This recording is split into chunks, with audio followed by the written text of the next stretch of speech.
সনদে সই করল গণফোরামও। যুগোপযোগী সাংবিধানিক সংস্কারের আশা, নির্বাচনের রিমোট ইসির হাতে নেই অভিযোগ এনসিপির, শাপলা না দেওয়ার আইনগত ব্যাখ্যার দাবি।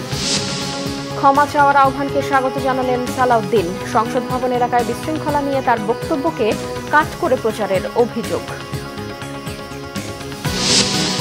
শাহজালালে ফ্লাইট চলাচল স্বাভাবিক, অগ্নিকাণ্ডের সকল অভিযোগ বিবেচনায় নিয়ে চলছে তদন্ত, জানিয়েছেন উপদেষ্টা শেখ বশির। বাড়তি ট্যারিফ 7 দিনে প্রত্যাহার না হলে চট্টগ্রাম বন্দর অচলের হুঁশিয়ারি ব্যবসায়ীদের। ট্রেইলারের প্রবেশ ফি বৃদ্ধির প্রতিবাদে বন্ধ বন্দরের পণ্য পরিবহন। দেখছিলেন ক্রাউন সিমেন্ট সংবাদ শিরোনাম, এবারে বিস্তারিত। একদিন পর জুলাই জাতীয় সনদে স্বাক্ষর করেছে সংবিধান প্রণেতা ডক্টর কামাল হোসেন প্রতিষ্ঠিত গণফোরাম।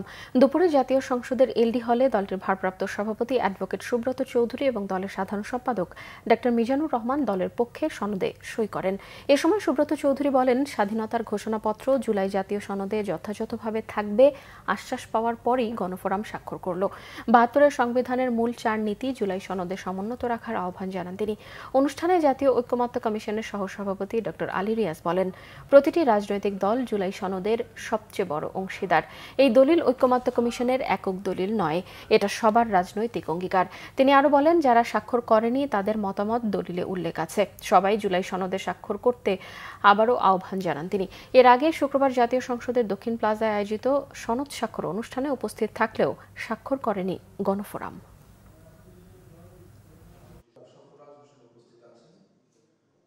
সাম্য, মানবিক মর্যাদা, সামাজিক ন্যায় বিচার, ধর্মীয় স্বাধীনতা, সম্প্রীতি, এটা নতুন করে দেওয়া হচ্ছে। আমাদের প্রস্তাব ছিল একই সাথে 4 মূলনীতি, গণতন্ত্র, ধর্মনিরপেক্ষতা, সমাজতন্ত্র এবং জাতীয়তাবাদ, এই 4টি শব্দ সহ যদি এটা দেওয়া হতো তাহলে জিনিসটা আমাদের কাছে পরিপূর্ণতা লাভ করতো এবং মুক্তিযুদ্ধকে আমরা পরিপূর্ণভাবে ধারণ করতে পারতাম। প্রোক্লেমেশন অফ ইন্ডিপেন্ডেন্সটা যথাযথ সম্মানের সাথে তাদের প্রস্তাবের মধ্যে এটা বহাল থাকবে। এই দলিল কোনো কমিশনের একক দলিল নয়, এটা সকলের সম্মিলিত প্রচেষ্টার রাজনৈতিক অঙ্গীকারপত্র। আমাদের আহ্বান, আসুন আমরা সকলেই স্বাক্ষর করি, যেন আমরা কেবল এই দলিলটিকে পূর্ণাঙ্গই করে তুলতে পারি না, এটা বাস্তবায়নের ক্ষেত্রেও আমরা অগ্রসর হতে পারি। সুষ্ঠু নির্বাচন আয়োজনের কোনো যোগ্যতা বর্তমান কমিশনের নেই বলে মন্তব্য করেছেন জাতীয় নাগরিক পার্টির দক্ষিণাঞ্চলের মুখ্য সমন্বয়ক হাসনাত আব্দুল্লাহ। ইসির দেয়া প্রতীক পছন্দের শেষ দিনে রাজধানীর আগারগাঁওয়ে নির্বাচন ভবনে সাংবাদিকদের সঙ্গে আলাপে এই মন্তব্য করেন তিনি। নির্বাচন কমিশন স্বেচ্ছাচারী আচরণ করছে বলে অভিযোগ করেন হাসনাত আব্দুল্লাহ। বলেন, মধ্যযুগীয় রাজা বাচ্চাদের মতো আচরণ করছে ইসি, অথচ গণবিশ্বাসী ও জনবান্ধব আচরণ হওয়া উচিত ছিল। রিমোট কন্ট্রোল নির্বাচন কমিশনের হাতে নেই উল্লেখ করে তিনি বলেন, অন্য কোথাও থেকে রিমোটের সুইচ চাপা হচ্ছে। ইসির এমন আচরণ সুষ্ঠু নির্বাচনের অন্তরায়। নুরুল হুদার মতো পরিণতি যাতে না হয় সেই লক্ষ্যে এমন সিদ্ধান্ত থেকে বিরত থাকারও আহ্বান জানান হাসনাত আব্দুল্লাহ। প্রতীক হিসেবে শাপলা ছাড়া এনসিপির বিকল্প কোনো সিদ্ধান্ত নেই। শাপলা পেতে রাজনৈতিকভাবে মোকাবেলা করা হবে বলেও জানান হাসনাত। প্রবাসী ভোটারদের নামে ইসি কর্মকর্তারা ঘুরে বেড়াচ্ছেন বলেও মন্তব্য করেন এনসিপির মুখ্য সংগঠক নাসির উদ্দিন পাটোয়ারি।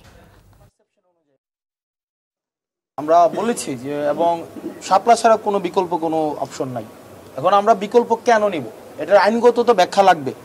আমরা দেখেছি এখনো পর্যন্ত কোনো আইনগত ব্যাখ্যা কোনো কিছুই নির্বাচন কমিশন আমাদেরকে দিতে পারেনি। একটা হুইমজিক্যাল, একটা ব্যক্তি নিজের ইচ্ছা মতো করে একটা ব্যাখ্যা দাঁড় করেছে পারসেপশন অনুযায়ী। শাপলাকে কেন তারা রাষ্ট্রীয় প্রতীক বলেছে, অথবা রাষ্ট্রীয় প্রতীক বলে শাপলাকে বলে কেন তারা এই ধোঁয়াশাটা সৃষ্টি করেছে, এই ধূম্রজাল সৃষ্টির মাধ্যমে তারা রাজনৈতিক অঙ্গনে নতুনভাবে একটা বিতর্কের সৃষ্টি করেছে।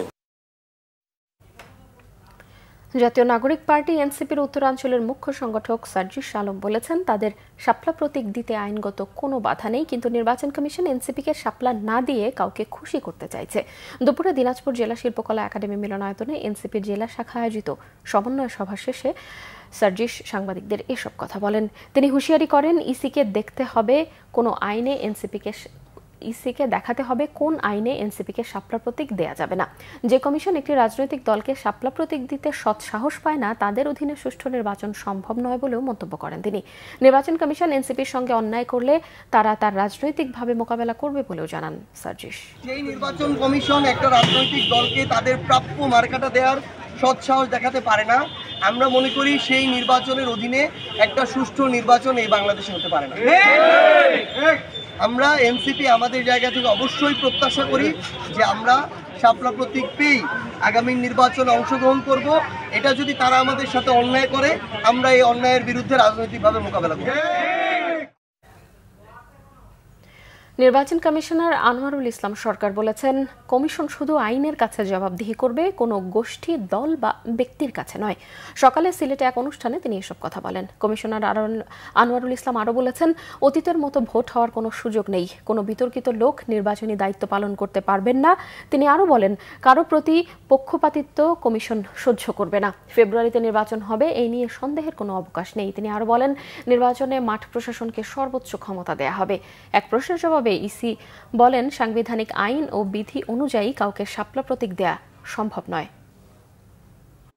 বিতর্কিত কোন লোক নির্বাচনে আসতে পারবে। আইন এবং বিধি অনুযায়ী আমাদের তালিকায় যে মার্কাগুলো রয়েছে, যে প্রতীকগুলো রয়েছে, সেগুলোর মধ্যে যে প্রতীকটা চাচ্ছেন সেই প্রতীকটা না থাকার কারণে নির্বাচন কমিশন দিতে পারছে। নির্বাচন ফেব্রুয়ারিতে না হওয়ার মতো কোনো কাজ বা কোনো ঘটনা এখনো ঘটেনি এবং অনেক কিছুই মিডিয়াতে আসছে। এগুলো আশা রাখি এগুলো আমাদের নির্বাচনে কোনো প্রভাব পড়বে না। বিএনপি স্থায়ী কমিটির সদস্য সালাউদ্দিন আহমেদ বলেছেন, জুলাই সনদ স্বাক্ষর অনুষ্ঠানের আগে সংসদ ভবন এলাকায় বিশৃঙ্খলা নিয়ে তার বক্তব্যকে আংশিক কাট করে প্রচার করায় বিভ্রান্তি তৈরি হয়েছে। তবে তাকে ক্ষমা চাওয়ার আহ্বান জানিয়ে এনসিপির বক্তব্যকে স্বাগত জানান তিনি। রবিবার গুলশানে বিএনপি চেয়ারপারসনের কার্যালয়ে সংবাদ সম্মেলনে সালাউদ্দিন বলেন, তিনি জুলাই যোদ্ধাদের সম্মানিত করতেই বলেছেন, কোনো জুলাই যোদ্ধা এই ধরনের ঘটনায় জড়িত থাকতে পারে না। প্রশ্নের জবাবে তিনি আরও বলেন, রাজনৈতিক দলগুলোর ধারাবাহিক সংগ্রামের ভিত্তিতেই গণ অভ্যুত্থান হয়েছে। বিএনপিকে জুলাই অভ্যুত্থানের বিপরীতে দাঁড় করানোর অপচেষ্টা সফল হবে না। জুলাই সনদ বাস্তবায়নকে একটি প্রক্রিয়ার বিষয় বলেন তিনি। নির্বাচন নিয়ে সংশয় আছে কিনা এই প্রশ্নের উত্তরে তার পাল্টা প্রশ্ন, কেউ কি বলেছে ফেব্রুয়ারিতে নির্বাচন চায় না? সম্প্রতি কয়েকটি অগ্নিকাণ্ডের ঘটনা একই সূত্রে গাঁথা মনে হলেও তদন্ত শেষ না হওয়া পর্যন্ত কোনো মন্তব্য করা উচিত হবে না বলে জানান সালাউদ্দিন আহমেদ।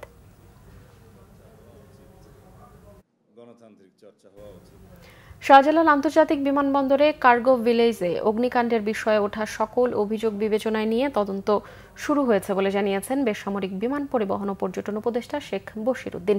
তিনি জানান, কার্গো ভিলেজের অগ্নিকাণ্ডে ক্ষয়ক্ষতির পরিমাণ জানার চেষ্টা করছে অন্তর্বর্তী সরকার। শাহজালাল বিমানবন্দরে কার্গো ভিলেজ পরিদর্শনে গিয়ে এসব কথা জানান তিনি। উপদেষ্টা আরও জানান, বিমানবন্দরের নিজস্ব অগ্নি নির্বাপন ব্যবস্থা রয়েছে। আগুন লাগার 30 সেকেন্ডের সময়ের মধ্যেই প্রথম টিম ঘটনাস্থলে পৌঁছে আগুন নিয়ন্ত্রণের কাজ শুরু করেছে বলেও দাবি করেন তিনি। দীর্ঘ সময় ঘটনাস্থলে ফায়ার সার্ভিসের কর্মীদের ঢুকতে দেওয়া হয়নি বলে যে দাবি উঠেছে তা সত্য নয় বলেও জানান পর্যটন উপদেষ্টা। কার্গো ভিলেজ এলাকা আগুন শনিবার রাত 9:30টার মধ্যে নিয়ন্ত্রণে এলেও আজ দুপুর পর্যন্ত সেখান থেকে ধোঁয়া বের হতে দেখা গেছে। এরই মধ্যে চলছে উদ্ধার কাজ। এই ঘটনায় 21টি ফ্লাইট ডাইভার্ট ও বাতিল হয়েছে। তবে এখন সব ধরনের বিমান ওঠানামা স্বাভাবিক রয়েছে।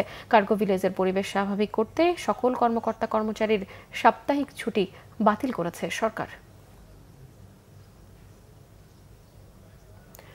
চট্টগ্রাম বন্দরের বিভিন্ন সেবায় অযৌক্তিক ও অতিরিক্ত ট্যারিফ আরোপ 1 সপ্তাহের মধ্যে প্রত্যাহার না করা হলে বন্দর অচলের হুঁশিয়ারি দিয়েছেন চট্টগ্রামের ব্যবসায়ীরা।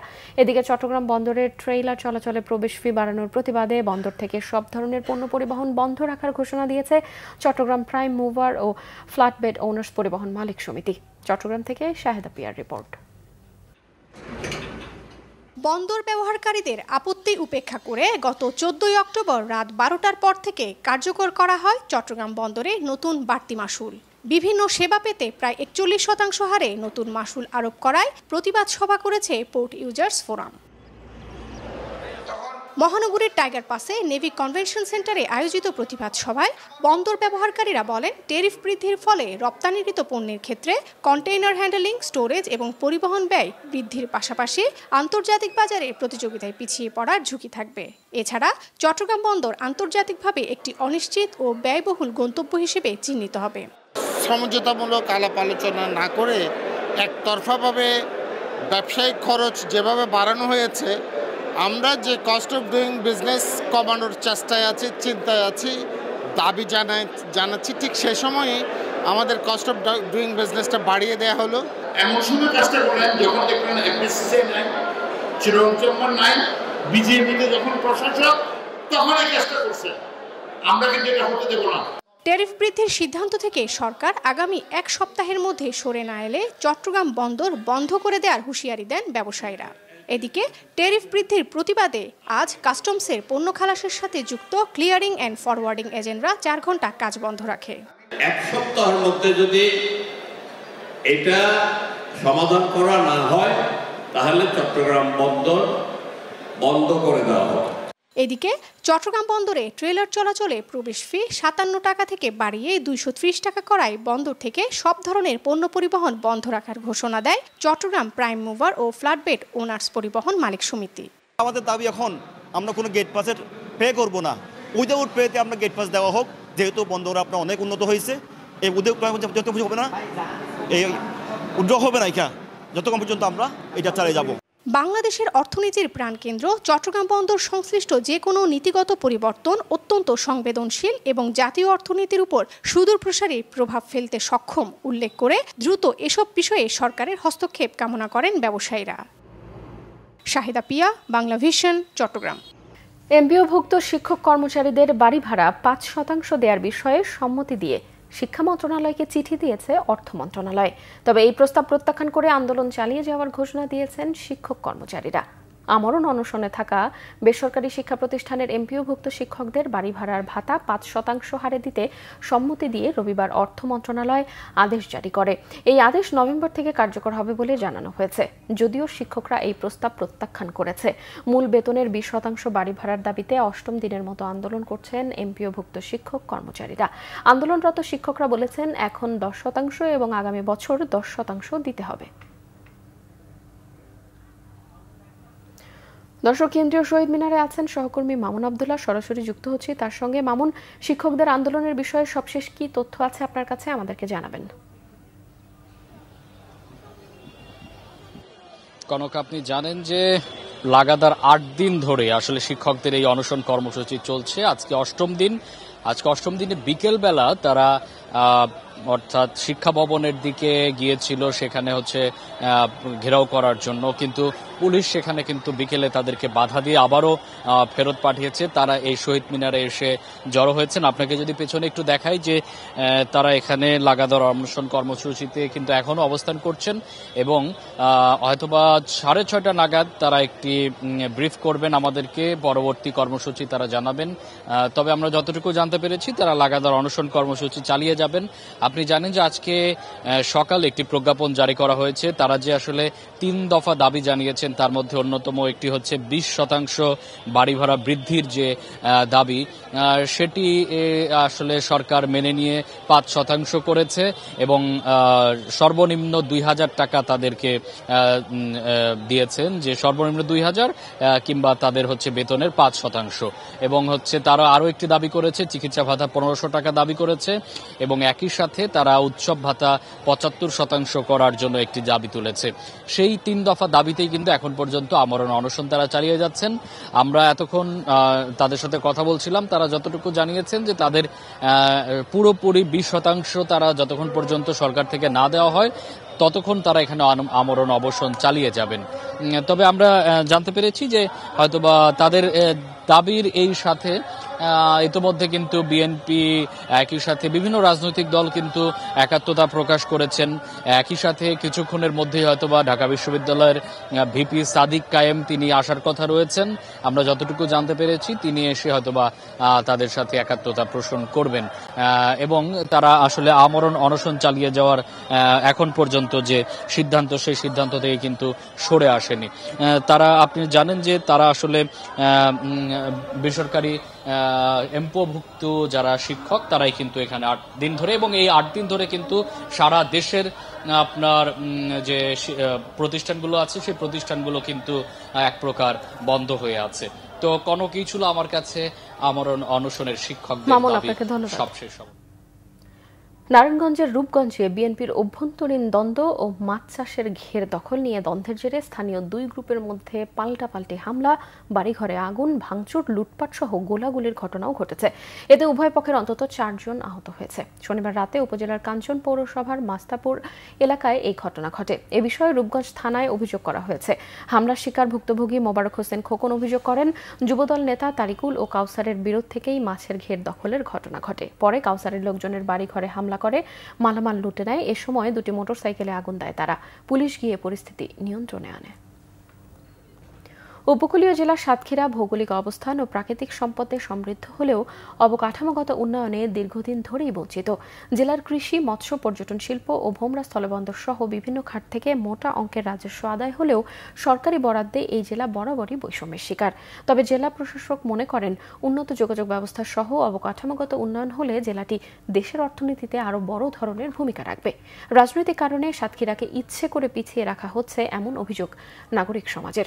সাতক্ষীরা প্রতিনিধি আসাদুজ্জামান আসাদের তথ্য ছবিতে রিপোর্ট।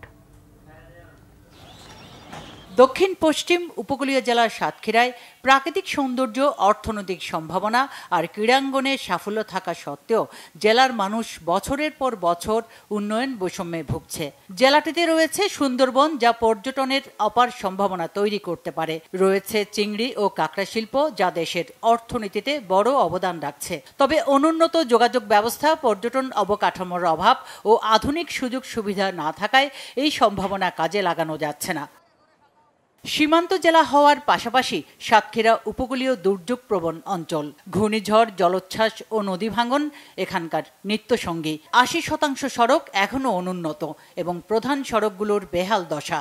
বাংলাদেশের 3 ভাগের 1 ভাগ রাজস্ব সাতক্ষীরা থেকে যায়, কিন্তু সেই রাজস্বের যদি অর্ধেক টাকাও যদি সাতক্ষীরার পিছনে ব্যয় করা হতো তাহলে সাতক্ষীরার মানুষ উন্নয়ন পেত। টেকসই বাঁধ না হওয়ার কারণে আমাদের যে সীমান্তবর্তী নদীগুলো রয়েছে সেই নদী ভাঙনের ফলে কি হচ্ছে, ভারত তার আমাদের নদীগুলো ভেঙে গিয়ে ভারতের অঞ্চল বেড়ে যাচ্ছে এবং আমাদের জমি হারাচ্ছে বারবারই।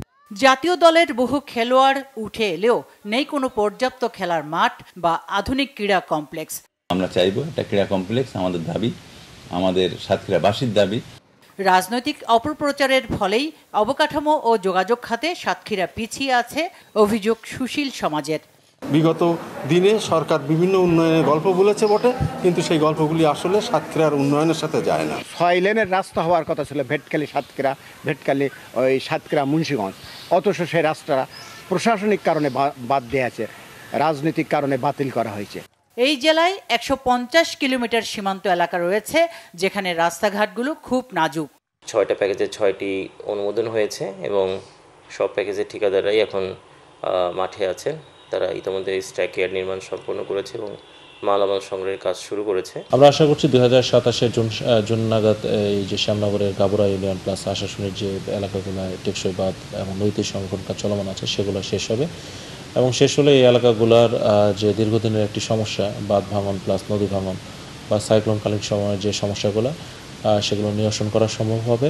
জেলার অনেক প্রত্যন্ত এলাকায় উন্নয়নের কোনো ছোঁয়া লাগেনি। আমাদের শিক্ষার বা আমাদের হাসপাতাল বিভিন্ন ক্ষেত্রে কিন্তু আসলে আমাদের যে বাজেট লাগে হয়তো বাংলাদেশের প্রেক্ষাপটে আমরা বলছি 2100 কোটি টাকা, কিন্তু আমার মনে হয় যে বর্তমানে এই সময় এসে 2100 কোটি টাকা কিন্তু আমার মনে হচ্ছে যে কি এটা আমি কি বলতে চাই যে এটা যৎসামান্য একটা বিষয়। শিক্ষা, স্বাস্থ্য ও উন্নত যোগাযোগ ব্যবস্থা ও বিশুদ্ধ পানির সংকট সহ মৌলিক চাহিদা পূরণে সরকার বিশেষ উদ্যোগ নেবে এমন প্রত্যাশা সাতক্ষীরাবাসীর। Bangla vision news desk. দেশের বিভিন্ন জায়গার আরো কিছু খবর নিয়ে এবার দেখুন একটি ডেস্ক রিপোর্ট। চুয়াডাঙ্গা শহরের শিল্পকলা একাডেমির মুক্ত মঞ্চে দলীয় নেতাকর্মীদের সাথে মতবিনিময় করেছেন বিএনপির ভাইস চেয়ারম্যান শামসুজ্জামান দুদু। অভিযোগ করেন, বিএনপিকে ঠেকানোর জন্য নির্বাচন প্রলম্বিত করা হয়েছে।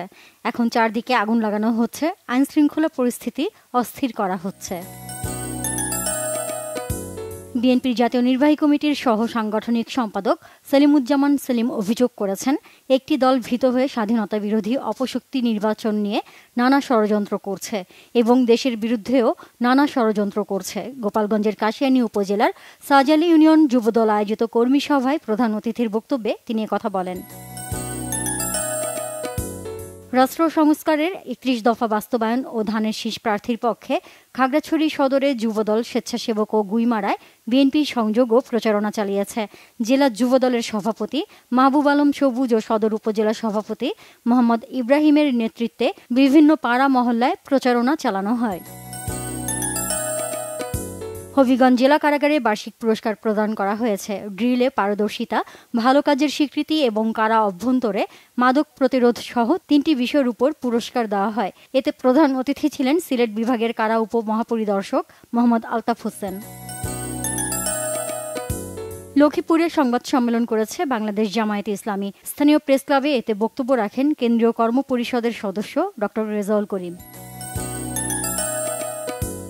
নাটোর চিনিকলের অবসরপ্রাপ্ত শ্রমিক, কর্মচারী ও কর্মকর্তাদের বকেয়া গ্র্যাচুইটি সহ বিভিন্ন পাওনা পরিশোধের দাবিতে বিক্ষোভ সমাবেশ শেষে শিল্প উপদেষ্টা বরাবর স্মারকলিপি দিয়েছে অবসরপ্রাপ্ত শ্রমিক, কর্মচারী ও কর্মকর্তা কল্যাণ পরিষদ। সকালে চিনিকলের মূল ফটক থেকে একটি বিক্ষোভ মিছিল বের করে জেলা চিনিকল শাখার নেতাকর্মীরা। কুড়িগ্রামের নাগেশ্বরীর গঙ্গাধর নদীর তীব্র ভাঙন রোধ ও স্থায়ী বাঁধ নির্মাণের দাবিতে মানববন্ধন করেছে ভাঙন কবলিত এলাকাবাসী। কচাকাটা ইউনিয়নের ধনিরামপুর এলাকায় গঙ্গাধর নদীর তীরে কর্মসূচিতে সহস্রাধিক মানুষ অংশ নেন। গাজীপুরের সমতল ভূমিতে বসবাসরত ক্ষুদ্র নৃগোষ্ঠীর আর্থসামাজিক ও জীবন মান উন্নয়নের লক্ষ্যে সমন্বিত প্রাণী সম্পদ উন্নয়ন প্রকল্পের আওতায় সুফলভোগীদের জন্য বাড়ন্ত ছাগলের খাবার ও ঘর তৈরির উপকরণ বিতরণ করা হয়েছে। সদর উপজেলা প্রাণী সম্পদ অধিদপ্তরের উদ্যোগে 1.5 শতাধিক পরিবারের মাঝে এসব উপকরণ বিতরণ করা হয়। সার ডিলার নিয়োগ ও সার বিতরণ সংক্রান্ত সমন্বিত নীতিমালা 2009 বহাল ও কমিশন বৃদ্ধির দাবিতে মানববন্ধন ও জেলা প্রশাসকের কাছে স্মারকলিপি দিয়েছে বাংলাদেশ ফার্টিলাইজার অ্যাসোসিয়েশন রাজশাহী জেলা ইউনিট। রাজশাহী কোর্ট চত্বরে এই কর্মসূচি হয়। একই দাবিতে জামালপুর জেলা প্রশাসকের কার্যালয়ে বক্তব্য রাখেন সার ডিলার আজিজুল কবির তালুকদার, হুমায়ুন সহ অন্যরা। একই ইস্যুতে জেলা প্রশাসক বরাবর স্মারকলিপি দিয়েছে Bangladesh fertiliser association Bogura unit জেলা। Naznin Akter, Bangla vision news desk. সংবাদ শেষ করব ক্রাউন সিমেন্ট শিরোনামগুলো আরো একবার জানিয়ে। সনদে সই করল গণফোরাম ও যুগোপযোগী সাংবিধানিক সংস্কারের আশা। নির্বাচনের রিমোট ইসির হাতে নেই, অভিযোগ এনসিপির। শাপলা না দেয়ার আইনগত ব্যাখ্যার দাবি। ক্ষমা চাওয়ার আহ্বানকে স্বাগত জানালেন সালাউদ্দিন। সংসদ ভবন এলাকায় বিশৃঙ্খলা নিয়ে তার বক্তব্যকে কাট করে প্রচারের অভিযোগ। শাহজালালে ফ্লাইট চলাচল স্বাভাবিক। অগ্নিকাণ্ডের সকল অভিযোগ বিবেচনায় নিয়ে চলছে তদন্ত, জানিয়েছেন উপদেষ্টা শেখ বশির। বাড়তি ট্যারিফ 7 দিনে প্রত্যাহার না হলে চট্টগ্রাম বন্দর অচলের হুঁশিয়ারি ব্যবসায়ীদের। ট্রেইলারের প্রবেশ ফি বৃদ্ধির প্রতিবাদে বন্ধ বন্দরের পণ্য পরিবহন। দর্শক, এই ছিল এখনকার মতো। পরের সংবাদ সন্ধ্যা 7:30টায় দেখার আমন্ত্রণ রইল। এছাড়াও বাংলা ভিশন সংবাদ ও সংবাদ সংশ্লিষ্ট অনুষ্ঠান দেখতে ভিজিট করুন www.bbnews24.com ও facebook.com/banglavishnnews এবং সাবস্ক্রাইব করুন youtube.com/banglavishnnews। এতক্ষণ সঙ্গে থাকায় ধন্যবাদ সবাইকে।